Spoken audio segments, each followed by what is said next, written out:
Here's how to unarchive emails in Gmail in 2026. If this video helps, don't forget to subscribe for more quick Gmail tips. First, open Google Chrome on your computer. Go to gmail.com and sign into your Gmail account.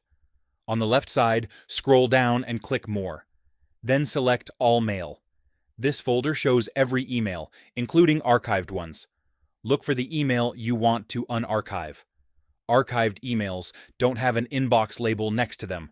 Select the email by clicking the checkbox next to it. At the top, click Move to Inbox.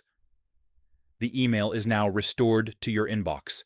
You can select multiple emails at once and move them all back to the inbox together. And that's it. Your archived email is back in your inbox.